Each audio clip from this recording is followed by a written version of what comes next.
Bang!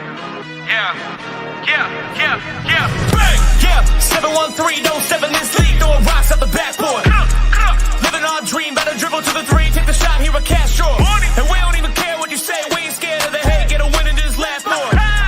Stand in the paint, better clear out the way, hit the court with the black force energy. Every single week on a killing spree, you kidding me? You talk about winning with the epitome, you better be talking with peace and we locking the key on them. Know that it's rocking with Ryan and Donte, the drip guy with beyond the gossip, the topics we talk on a pop and we conquering the obstacles that we cross as a team. Shot from the seats, we the Rockets like Elon. It's the H-Town rundown. Let's get started right now. Hello, everybody. This is the H-Town Rundown Houston Rockets basketball podcast. Thank you for joining us on a lovely Monday afternoon. Guys, this is end of or maybe the start of some rebuilds, right? We've seen dynasties start, fall, and rise all in the same breath.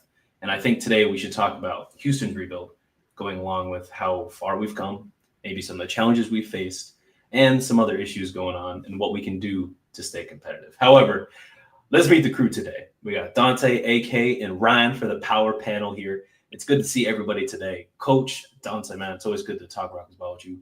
What's up? I'm all good, just chilling. Can't wait to get right to it. Ready to get into it. Hell yeah. It's good to see you, D. Ryan, what's good, man? Hey, you already know what it is. If you don't, you should by now, man. Yeah, I'm excited to be here, man. Just another day, another podcast. Let's go.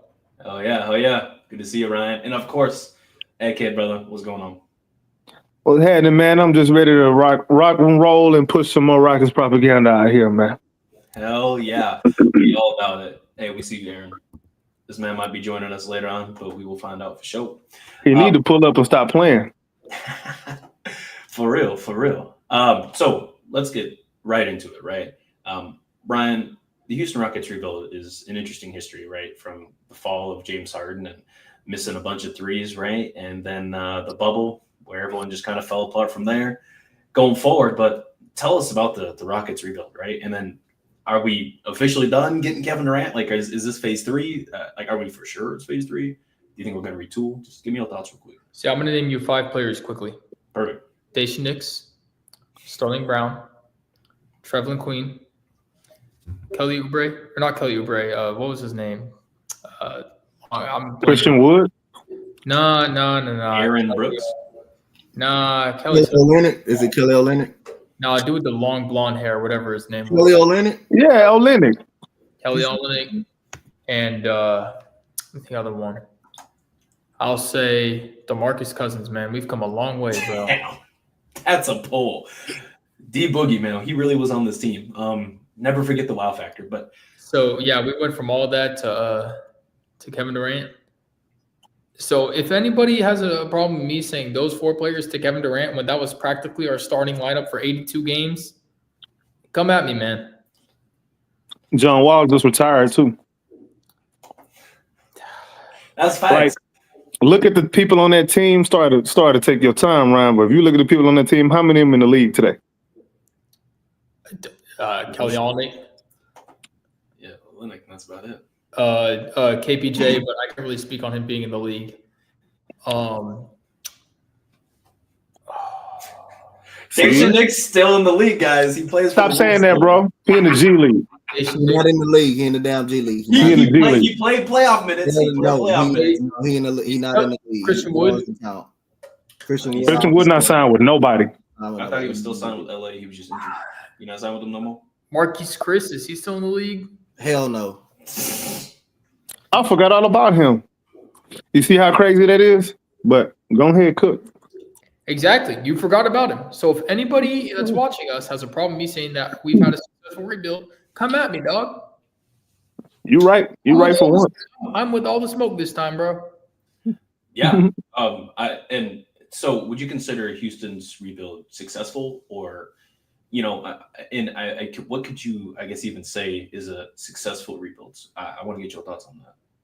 Not having a 19 and whatever team we were, 14, whatever the fuck we were, mind my language. Great AD is going to come find me, man. But look, man, yeah, we've come a long way.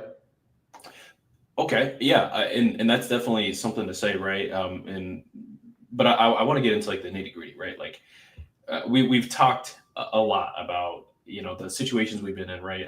We were a 19-win team, right, and then a 21 and a 22-win team we were a 17-win team, and then a 20 and 21-win team, right, in 3 straight seasons. Now the objective was to lose, so I think we were successful at losing better than anybody else, and that didn't warrant us a number 1 pick, right?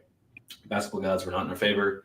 Adam Silver refused to give us any sort of light on that. However, how often is a team so bad like we were to get 3 straight lottery picks? I mean, we were worse in the 80s. 3 straight top 5. 3 straight top 5 picks. I mean, hey. I mean, we were worse in the 80s at one point. No, sure. It's For just the 70s, we had one terrible record way back when. But that was also before AK was born, so no one really remembers it. All right, bro. I just like look at it from the retrospect that we've got other teams in the league, right? Like, and I don't know, man. A part of me feels bad, but same part of me they don't, because they be talking crazy on Twitter. Look at the Kings, dude. I mean, let's just say it like it is. They rebuilt, had De'Aaron Fox, traded for Domantas Sabonis, traded away their future All-NBA point guard for a guy that brought them to the playoffs back to back, barely, but they got there, right, on really good offense the first year, and then the second year, not so much, and then they traded Fox away, so you traded away both your point guards, and now your team is, and maybe I'm wrong on this, but they're just the Chicago Bulls West. It's the Sacramento Bulls. Literally, you got DeMar DeRozan, Zach LaVine, and instead of Nikola Vucevic, you got Domantas Sabonis, and Domantas Sabonis is an end-all be-all, just a better Vooch. So you got kind of the same players right there. I mean, your 4 used to be Pat Williams. Now you got Keegan Murray. Instead of Kobe White, you got Malik Monk, you got a high-power scoring guard. I don't know. And that's unfortunate because the Kings looked good. That year they lost to Golden State. I was really rooting for the Kings. And then the next season they didn't do anything, and it stumbled from there, as unfortunate as it is. So, there's some other teams that have rebuilt, right, either before, during, or after us. And I'm just kind of interested in what makes us successful, right? Because I can't say that maybe we are successful yet, because I'm sure the Kings thought they were successful, and then 2 seasons later they're done. They're already rebuilding again. They're retooling, right? And how can you retool when you have a $50 million player in Domantas Sabonis, a $50 million player in Zach LaVine, and a $25 million 38-year-old DeMar DeRozan? Like that's your core right now. And then Malik Monk, he's going to get paid, or has already been paid. I'm not sure yet. I haven't looked, much into the Kings, but Keegan Murray about to get paid too, right? Yes. He's going on his 4th year, right? I think he was drafted the same year as Jabari. So he's Jabari classmate. Yes, so something to look at. But what makes us successful, if we are, as comparison into a team like that? Because hindsight is 2020, and for them almost literally. But what are your guys' thoughts, right? And then use some other teams maybe to help your example. What are you asking us our thoughts on? Just rephrase it. Just overall, like the Kings is my big example of a rebuild that looked like it was going well at some point, and then fizzled out too fast. So how are we successful in comparison to that? Well, for the Kings, you got to remember that year, the year after they made the playoffs and they were the number 1 seed and all that. First, they were the number 1 seed. They were the healthiest in the whole league. I think they had the least amount of games missed due to injury in the whole league. So that's point 1. And then 2, they ran into the Golden State Warriors, who were a bad matchup for them. Same with us, right? Here's the difference, though. The Kings didn't necessarily make any. They didn't make any wholesale. Not that they needed to make wholesale adjustments. They didn't really make any changes to kind of make the scouting report update. Like the scouting report didn't update on anybody, and the scouting report didn't update for the team. So 2 things. They're gonna come into the following season banking completely on chemistry and internal growth from players who kind of really been in the league for a little bit though at that point. Yep. Because Sabonis had already been paid, Fox had already been paid. Like they had already been in the league for a little bit. The difference is for the Rockets, well, Şengün just got paid. That's one. He just got paid last year. Jabari is just now getting paid. A man is still to be paid. Biggest thing being we made a huge update to our scouting report in Kevin Durant. So teams can't come in to the next season with the same game plans that they had the previous season. You got to figure it out now. That's a huge element to it that people don't really realize. That you got to make even a slight adjustment can go a long way. So that's just kind of how I'm seeing it. I don't know what y'all think about what I just said there. I mean, AP also said it best in the comment. I mean, he said the Rockets didn't trade. And we didn't. The Kings traded away their best player. One of the best players they've had since White Chocolate. Chris Webber. I mean, Tyrese wasn't. I don't know. He wasn't like that yet. Like I said, I wasn't like. But he was on the way. I'm seeing De'Aaron Fox because Tyrese wasn't like that when they still had. Okay, you're talking about Fox. Okay. It's like if we traded Jalen Green. I mean, Jalen Green can end up being that same caliber player. Can. For those watching, I said can. So you don't add me. In a system that more benefits his skill set. Yeah. Right. That's not out of the question. No, it's not. And think about it. In the same trade. Now, obviously, Sabonis is a lot younger, but they traded away their young guard that had a lot of potential for an all-star, all-NBA caliber player to come in, help change some things around, and benefit the offense. Is that not exactly what we did with Kevin Durant? Not only that, he also traded Dylan Brooks in that aspect too. But we waited to trade. Well, I guess they waited too with De'Aaron Fox. Domantas Sabonis was getting ready to ask out for the Pacers because they were not great. And then if we remember correctly, Domantas Sabonis going over to the Kings actually ended up having almost the same record as the Pacers after they traded Tyrese. It was that first full season with Domantas Sabonis that they made the playoffs. Yeah.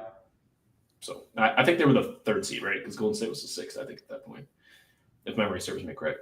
But that's just something to kind of like look at, and that's a great example there. And then you're looking at other teams that are around us. People that have failed, right? We saw a super team in Brooklyn failed, and now they're in a position where Phoenix can't. failed. Right. I'll get there. But Brooklyn's in a position where they are trying to pay as many people as they can, but the team is so bad that they have to overpay.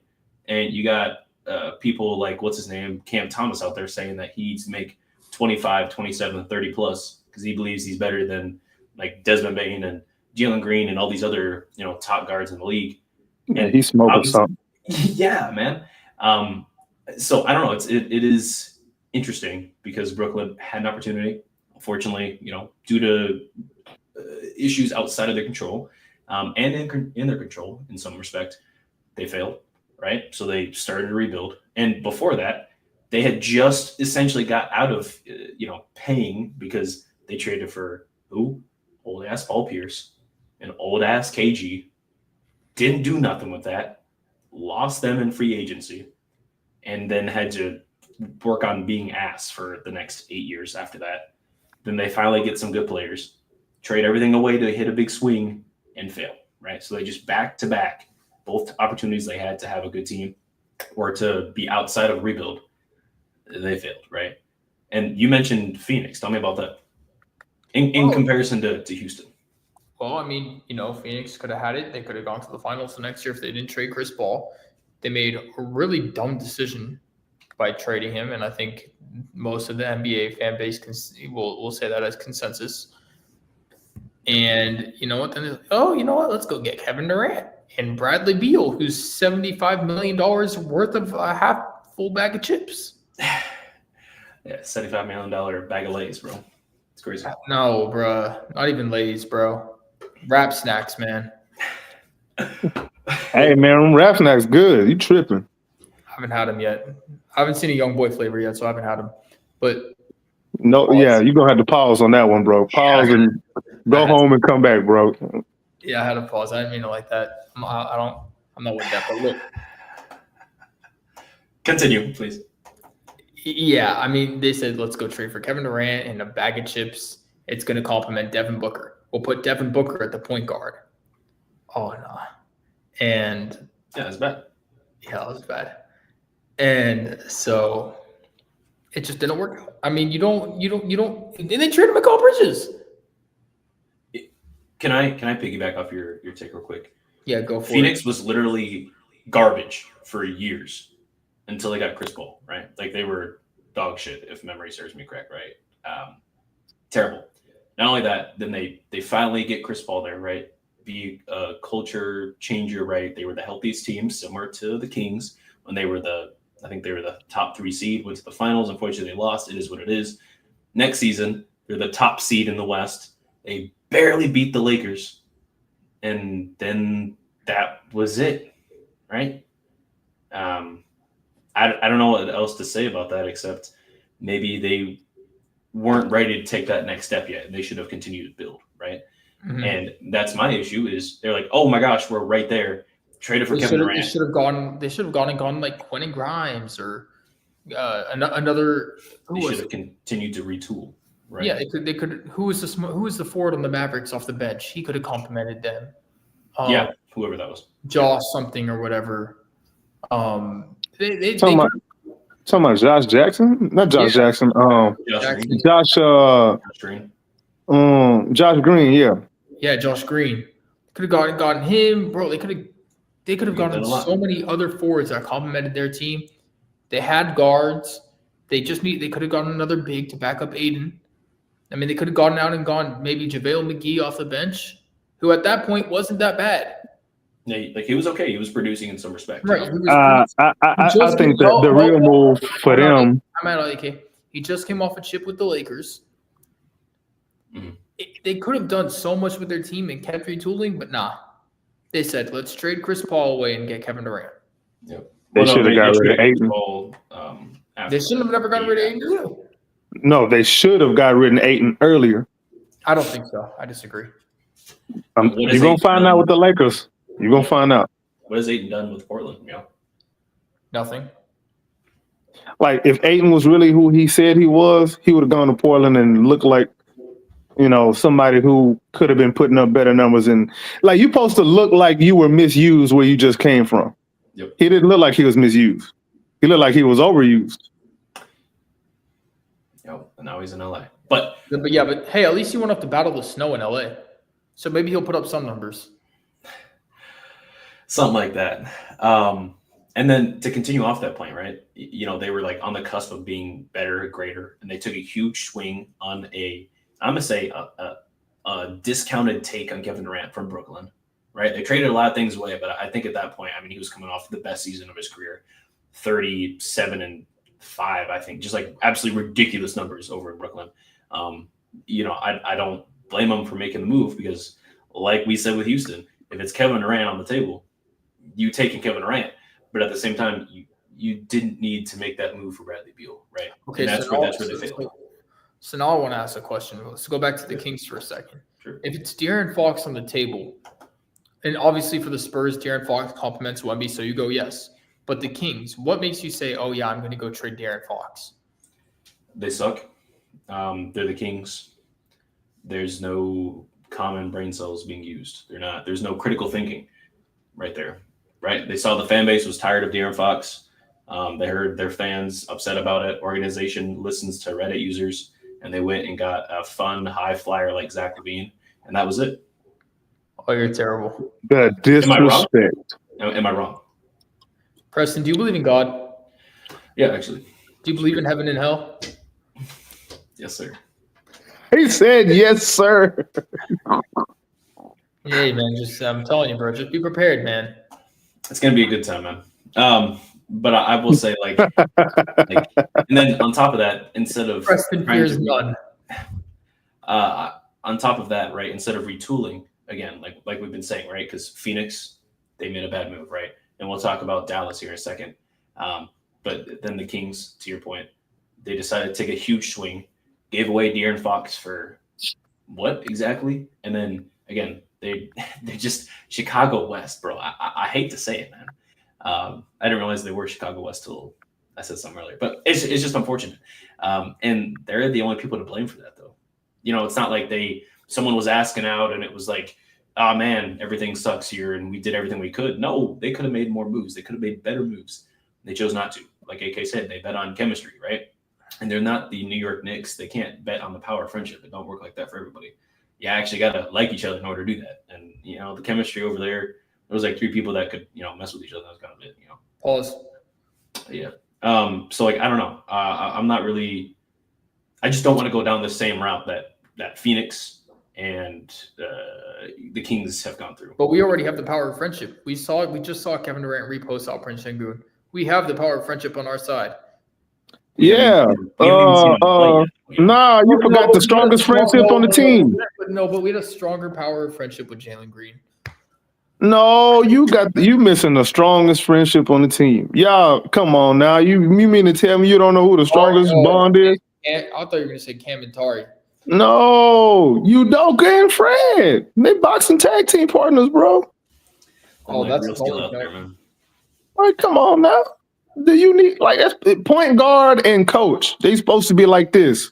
You know what I'm saying? So, I mean, I didn't know this last year in the playoffs, So what are we doing now this year? I don't know, but we're gonna find out. Yeah, right. Because like I'm not playing, to Ryan's point, right? I'm playing devil's advocate in a lot of this, right? I'm not trying to, get too hype, right? I want to temper my expectations going into the season because of these issues before, right? And every team Kevin Durant has left, the last 2 teams, or I guess the last 2 teams he's left, he has left them in a bad position. Again, circumstances are different, right? And Udoka won't let that happen here. Are you saying he left them worse off than he found them? I would say yes. Yes.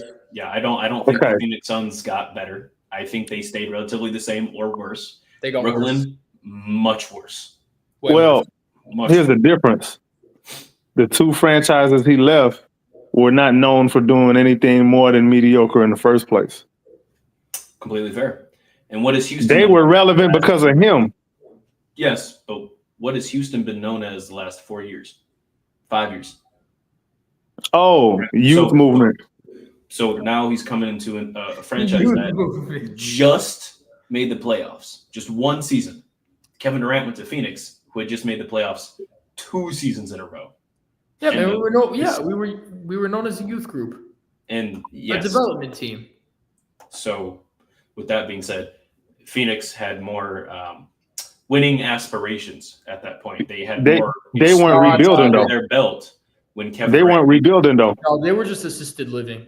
That's all Kevin Durant was for them. Nah, Phoenix was not rebuilding though. You're right. They were trying to win. What is Houston trying to do? They try now with Kevin Durant in tow. Now you ain't got no choice. Right, because we have Kevin Durant. Right, that's my point. Is a team was either winning or getting ready to win at a high level. Right. Right, but I'm saying Phoenix went to the finals without KD. Yep.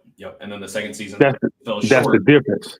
They fell short. That's why they got Kevin Durant. So that's the difference I'm trying to get across. Yeah. Like he's coming into a situation, I would say, that is ripe for a guy like him if used correctly. Has anybody on the team been used correctly? The last 4 seasons we've had these players. Has anybody been used correctly for all the entire season? Yeah, the entire season. Amen Thompson. I'm going to debate you on that, but I want everyone to answer this question. That's very debatable. Anybody else? I guess you could say Fred. Huh?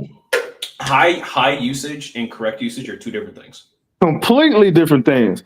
Fred got a championship ring because he's a great backup point guard. Yep. I never said he was great. I never said he was great. No. But you said I'm saying he's a great backup point guard. That's how he got a championship ring. Oh, I agree. I think he's an amazing backup point guard. Okay, so Donte, do you think anybody on the team has been used correctly since they've been here? Like correctly for an entire season, plus postseason? And your mic too. You got your new mic on. Not really. Really? Nobody's been used. Not offensively though, right? No, not offensively. Yeah. But That's the main thing. Reed Shepard. The thing that Ryan was talking about that Phoenix should have kept Chris Paul. I think the year before when they got their cheeks obliterated by Dallas. Pause, bro. They got obliterated by Dallas. The championship window was closed at that point. That I think I don't mind them trading Chris Paul because championship window was by far closed. And Sacramento, I think De'Aaron Fox, I think he was pissed off. He wanted out anyway. They end up trading. They end up doing Mike Brown dirty anyway, doing him dirty. Firing him without at least telling them that he was fired. They wait till the man get on a plane and want to fire him. And I don't know if this count as bringing up like the perfect rebuild. I don't know if this count. And I can say they rebuild done because they capitalized off what they did this year. Oklahoma City stacked up picks, draft the right picks. They completed the rebuild by winning the championship. They complete. So they traded for their best player though. They traded for their best player, but everybody else they drafted the right. They drafted right. They drafted right. And now the Clippers ought to be ashamed of themselves. They just cursed. Clippers just really cursed. That's all it is. You try to get Giselle Alexander after one season, literally after one season that you was in the playoffs, and then you traded him to OKC. Everybody else, that's the only person I believe. They ain't the only person they traded for, but they traded for the star type. They traded for the star, and everybody else they very very good job of drafting, and they still collecting picks, and they got a key free agent and Hardenstein. They got him. He made a difference last season, so I think that's the perfect way to have a rebuild. Not saying our rebuild is not successful, but again, to complete the rebuild, the championship will be a perfect thing. So you say that a rebuild isn't complete full circle until it's not complete all the way through. It's not 1,000% complete until the championship is here. But it's successful. I could say it's successful. Yes. Okay. All right. I hear you. Okay. So would you say, as far as Houston has been rebuilt right now, would you say we are successful or have been successful? So we have been successful right now. Okay, but we are not successful. Yeah, you got to complete the rebuild championship. You got to championship. Interesting. Okay. Ryan said so. Going back to what I was saying earlier about players being used right. We were saying that people needed to be used correctly for their usage rate, or at least just in general on the offense. And my reasoning is, was anyone in Phoenix being used correctly besides Katie and Book, right? Probably. I would say that Book was being used correctly while Chris Paul was there. Once Chris Paul left, they asked Book to do too much. And that's why it started falling apart, because he's not a playmaker first. He's a good tertiary playmaker or a secondary playmaker, I think, but he's not your primary playmaker. Kevin Durant, same thing. Solid secondary playmaker, a solid tertiary playmaker, not your number one option as a playmaker. Totally fine with that, right? You didn't have a point guard enough. Therefore, they had to extend their overall roles. Therefore, yes, their numbers might look good, but the overall basketball game and how it's working, right? What's the flow look like is not good. That's why they didn't make the playoffs last year, right? How do you have Devin Booker, Bradley Beal, and Kevin Durant on your team and you do not make the playoffs? No excuses, right? So now Kevin Durant comes here to a team where nobody was used correctly last year. Not a single player has been used correctly. And now he's coming into this offense and we saying he's gonna fix everything. I don't know if I believe that. I don't think the math lines up with that. I don't think everything works like that. I think we're gonna have a tough start. I think it's gonna be rough. People are not gonna like the product put on the floor right away. The process is gonna look rough for a little bit. And that's my issue is Kevin Durant coming here. He solves issues on paper, but you put in theory. In theory, you put anyone anywhere on paper. Dame on paper was supposed to fix every issue the Bucks had. Guess what he did? He went back to Portland for nothing. Crazy. You traded away 5 draft picks and got that player back on a $22 million contract. Crazy. So I don't know. What is it going to look like for Houston to be considered successful in this rebuild, right? When you say championship, but what's the process going to look like? Yeah, I apologize, man. I just had to go on an Aaron Rodgers cleanliness break after that pause on Donte. I'm sorry, man. But look, No one missed you. It's okay. So I made that comment. Ryan, what do you guys say about that? Look, Scientology is a theory, right? Everything is a theory. On paper, everything is a theory. Sure. And So I think Kevin Durant came here to fix something. I don't think L. Ron Hubbard could fix Scientology, man. Kevin Durant came here to fix something, and that's our shooting issue. And I don't think that's too much of a theory. I think that's just what he came here to do. We traded a scorer for a much better scorer. Okay. Actually, a Hall of Fame scorer, top 30, top 20, top 25 scorer of all time, player of all time, top 5 scorer of all time. So it's not really much of a theory anymore. But again, Phoenix did the same thing because they needed a closer. Phoenix traded for They didn't have anybody to run the court. They had Chris Paul that first year. It was Chris Paul, Book. Yeah, they had Chris Paul, Book, and KD when they lost to the Nuggets. Yes. I don't remember that. Yes.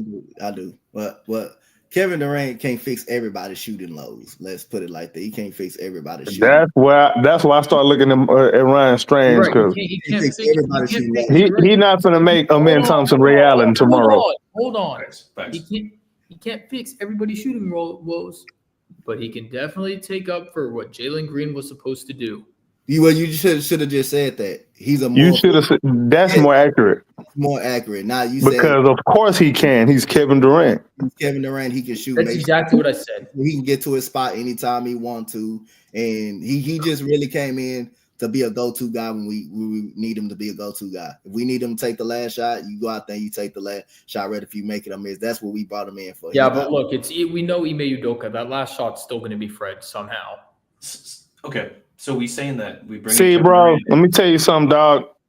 If that start happening, bro, consistently with Kevin Durant breathing and alive, oh, here we go. I'm gonna have to make some adjustments in my coverage of the team, bro. No, yeah, we being real, right? That's what it is. So what do those adjustments look like, AK? I'm gonna have to see what the bullshit look like first. So we got me messed up. What was the we all know the answer, but this is for the plot. What was the reason for getting Kevin Durant to Houston? Ryan, you're saying that it's to cover for Jalen Green's shooting woes. But then with that, we also lost Dylan Brooks. So that's something to think about because now instead of having Jalen Green was a plus shooter out there, 3-point percentage wise. He was a plus shooter, right? Shot 36% from 3. That's above league average, right? League average. Don't remind me, man. I'm sorry, bro. Right? So, and then Dylan Brooks led the team in 3-point percentage at almost 40%. Kevin Durant was a 40% 3-point shooter. Facts. So we lost a 36. It's the attempts to me. And the that's going to tell a story. KD takes less attempts than Jalen per game. And he takes, I think, half an attempt more than Dylan Brooks took a game. Because Dylan Brooks, I think we looked this last time, he took 5. KD takes about 6. Jalen took 8.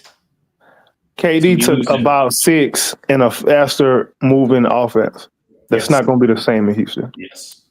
So we traded, and just putting this together, this is how the math says, we traded a 36% and a 40% 3-point shooter with a combined total attempts of 13 plus attempts per game in a slow offense to a guy in a fast offense who takes about 6 at 42% from 3.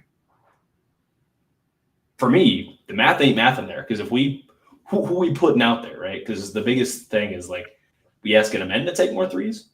No. we asking Şengün to take more threes. Jabari ain't getting hold more on. He works in the same area that Kevin Durant does. Hold on.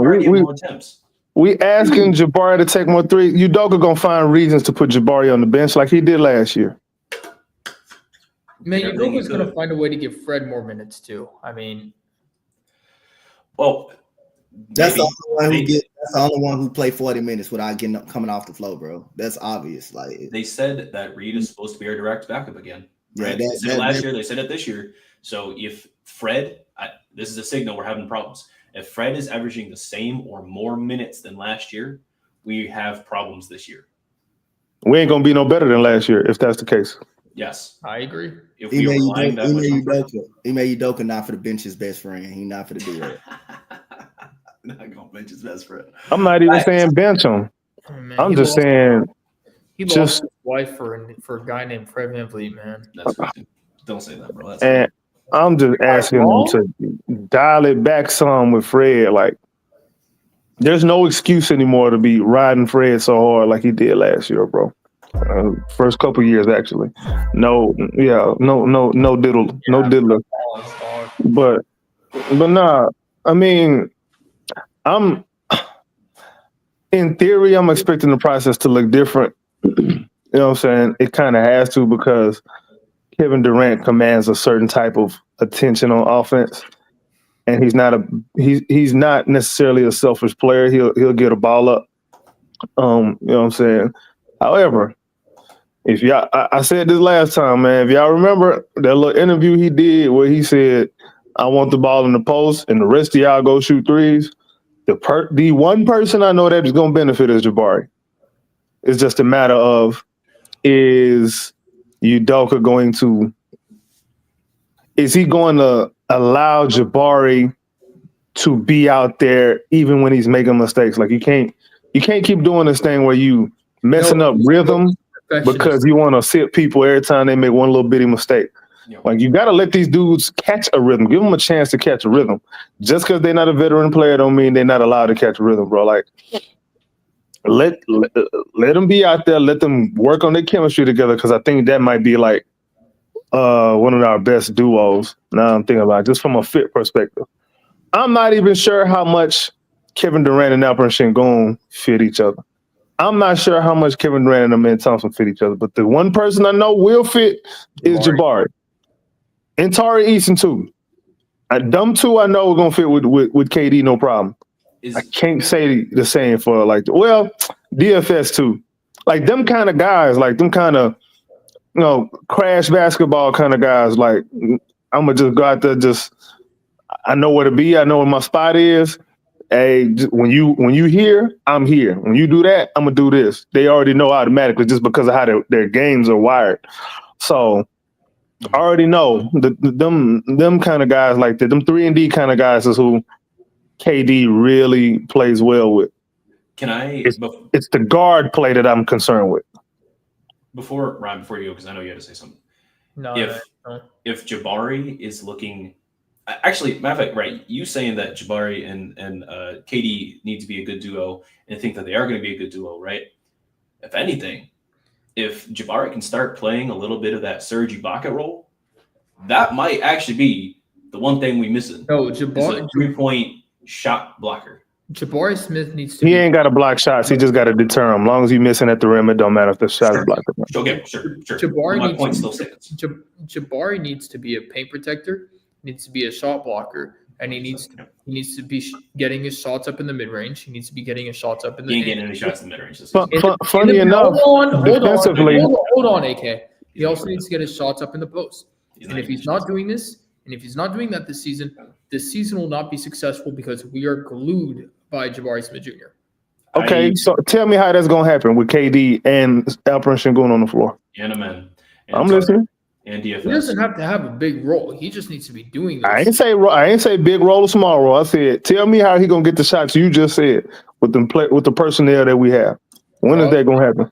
Raw plays for Jabari, because I don't think opposing defenses would assume that with Amen Thompson on the floor, Sengun on the floor, Fred VanVleet on the floor. I don't think opposing defenses are thinking, oh yeah, they're gonna go for Jabari Smith Jr. Unicorn's not real, right? Why are you expecting Udoka to do something you ain't never seen him do before? Throw off defenses? No. When has he thrown off a defense? Never. Okay. So again, do you believe in unicorns? Now I do. You believe in horned horses? Okay. Okay. So before we get off too topic here, I just. You mean too off topic? Yeah, bro. I'm already discombobulated. How is this gonna work, right? Because on paper, is it gonna be great? That's what we think. And that's been the whole argument, is on paper it should. On paper they should, right? But the last year was, man, Jabari don't get enough shots. They're not even drawing up plays for Jabari. And the biggest complaint was Jabari wasn't getting enough play time when Steven Silas was here. He wasn't getting enough opportunity when Silas was here. Ime come in, and it's the same problem. Why is that? Don't you even try. We're not going to start getting into conspiracies. Don't you even do it. I'm just saying. Let's put this to bed. No conspiracies. There's no conspiracies. There's only truth. Let's let this rest, Preston. There is nothing to rest. I'm just saying that it's a problem that he's not getting enough opportunity. I don't think he's been given the opportunity to succeed or fail. Right? It's because Udoka's found his best friend. Best friends. He's got Kevin Durant now. Just putting that out there. But it is what it is at the end of the day. Last bit, I want to go back. Right, we talked about some of the other teams in comparison to us. One last one I will talk about: the Pistons and the Rockets. Right, people are saying that the Rockets have overtaken the Pistons in this rebuild race. Right, I'm not so sure on that. I'm really not, and maybe that's going to raise some eyebrows. But the Pistons looked good as hell last year, coming off but we got to a better point. No, hold on. I'm not done yet. You interrupted me. Calm down, bro. Calm down, bro. You need your time to talk. The Pistons came off of a historic losing season 2 years ago. Historic losing season, right? I think they had the most losses in NBA history with Steven Silas as the offensive coordinator and coach out there. Surprise, surprise. And then this year, these guys come in and they didn't sign anybody crazy except Tobias Harris and Beasley. Beasley. Thank you. And what happened? They're getting back Jaden Ivey though. Yeah, and they didn't have Jaden Ivey for 70% of the season. That was a good ass team. Cade looked phenomenal the entire season. I mean, he was as advertised the number one pick without a doubt. He looked phenomenal last season. He had some bumps, bro. I was watching the Pistons. I'll be watching them. He had some bumps, bro. But averaging 25, 6, and 9 in your year 4. And yes, then he won't have his bumps, but I noticed you didn't mention the turnovers. Yeah, I did not. That boy, man, he be having some KPJ turnovers sometimes, bro. Like, bro, come on now, dog. You're asking him to do everything in the process, right? Yeah. And his biggest thing has been his scoring uptick because he was advertised as a playmaker first and a scorer secondary. And last year he did both as the number one option there, doing everything. Not only that, his 3-point percentage took up. He was efficient in every single way last year in terms of according to his usage, right? He was more efficient than he was the season before, besides his turnover rate, because again, he's creating more opportunities for the guys. That's going to be natural, especially for a guy who's under 26. Well, how old is he? That's natural, right? He's how old is he? How old is Cade? Correct me if I'm wrong, 24? Does that sound right? 24, 25? I'm going to just say your age, bro. What are you doing with your life, man? What are you doing with your life, bro? Shut up. Man, I'm talking to you right now. As I was saying, I don't know if I believe. Yeah, I don't know if I believe that we have completely overtaken. I think we are further along in the rebuild process than the Pistons, but I'm not saying that. Yes, we are far and away, infinitely this crazy team because they've been able to keep their entire core intact, and all they did was bring in 2 dudes who one kind of like helped change the culture. And for some reason, Tobias Harris was actually solid last year, and I watched a lot of Philly. That's what I'm saying, right? They have their core, right? All the guys drafted, right? They pull in, and I'd say they pull in an OKC. They kept all their guys together, right? They didn't have to trade for their best player, though. They got in the number 1 pick. Not only that, they were able to come in and recoup assets in smart trades and retain their own assets while also getting these veteran guys. They didn't have to go out and spend $50 million. Tobias Harris is on a good contract. Beasley, hopefully they re-sign him, is going to be on a good contract, right? Everyone had their personality. Beasley need to delete his DraftKings account. If the Pistons are taking the New York Knicks to 7 games in a dogfight too, that's a win to me, right? That was their worst matchup too, by the way. Yes, that's my next thing. Is we had our worst matchup possible in the first round as well. We still lost. We went and got Kevin Durant. I think that makes us better officially. But I'm not saying that we are infinitely better, right? But anyone who's feel free to agree or disagree, right? No, I agree with you on Cade Cutting. When you explain it that way, I get it. Because I was about to say I'm trying to figure out how he gonna say the Pistons have a better rebuild than us. But when you explain it the way that you did, all right, I can see it. Because if you ask between the 2 teams who gonna have the best player in the next 5 years. Yeah. I mean, the chances is it's going to be the Pistons.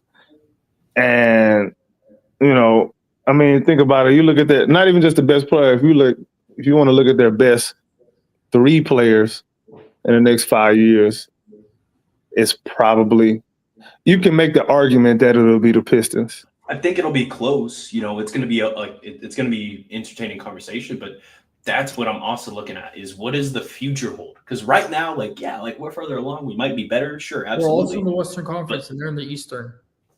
And you're right. Maybe that amounts to more wins and whatnot, but also their play style, their process is further along, right? Their guys they seem to be more fluid in their overall process. But they knew who they wanted to be their guy from day one, and they allowed it to play out. Hey, for what's us, that called? What's that called? Oh, it's called hierarchy, bro. Oh, right. I know it's a cuss word to some people. They don't understand. They probably don't know what it means. But you have Google. You can Google the word or you can see what it means. But yeah, so from day one, they really knew who their guys were and what they wanted them to do. And even though they were losing, they didn't panic and make panic moves. So yeah, I think that kind of in the long run, you're starting to see it bear fruit now with Detroit.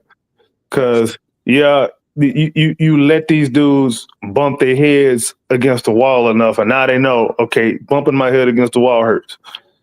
So now they're gonna bump their head against something else, but it ain't gonna be the wall. I mean, Isaiah's still gonna hit the wall, but this time he running through it, bro. Like you got dogs over there, you got people who know their roles. That H word is so important. It is very critical. Now we have Kevin Durant over here, which in my opinion, changes the entire dynamic of the team. So everyone who is just starting to realize what their role is and how to be productive in the 4 or 5 extra minutes or 4 or 5 minutes less, they're getting a game right. They're starting to realize that this is the production, this is the fluidity of the offense. And yes, Kevin Durant on paper makes things smoother, right? Because it's, Kevin Durant, get the ball and move off ball. Sure. How many guys on the team besides Amen Thompson move off ball efficiently? Reed will be able to. Hopefully, Reed does. But we're not talking hypotheticals right now. We're talking about who right now.